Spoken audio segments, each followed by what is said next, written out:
Hey, I just got off the phone with one of my graduates, Noah. And Noah's only young, he's 17. He started the program last year and he's going into 18 this year, but he just got a job at McDonald's. I said, congratulations. Make sure you learn from the most successful hamburger chain in the history of the world. And I asked him, what did he learn? We had this great discussion of what makes McDonald's so successful. They don't make the best hamburger in the world, but they make the most hamburgers in the world. So how do they do that? And what's interesting is I first got exposed to McDonald's 40 years ago to one of the first restaurants in Aspley in Brisbane, and I remember buying it. I thought, this is very underwhelming compared to the local hamburgers you get at the corner store back in those days. However, it wasn't long before I got into the habit of going to McDonald's, and my favourite burger was the quarter pounder with cheese. Now, I haven't had that for many, many years since I've been an adult, probably about 30 years or so. But I was in Hawaii recently and I was walking past McDonald's and I was a bit peckish.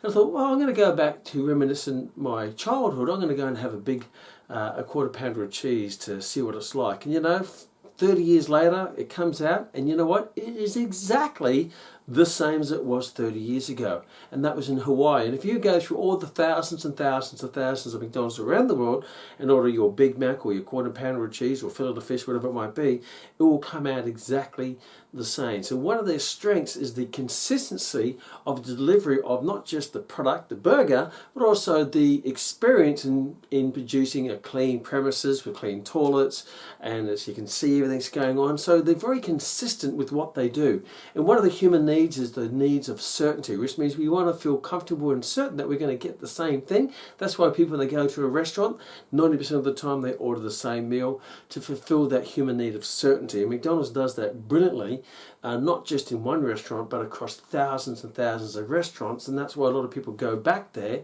because they're going to be certain of the experience and the food and the outcome and the emotion of what they get when they go there. So if you can take that certainty, that those systems, and produce that consistency, that when a client comes to your business or a personal training studio or gym, they get the same experience every single time. So you don't want to change up the exercises and change up the programs, because that's changing up the menu. Every time you go there, it's a different menu, and people don't like that. They like certainty. They like that consistency. So 90% of the time, your clients will, ideally you give them the same exercises, you give them the same experience, and that way you're satisfying the first of the 6 human needs of certainty, and that would be no cow poo.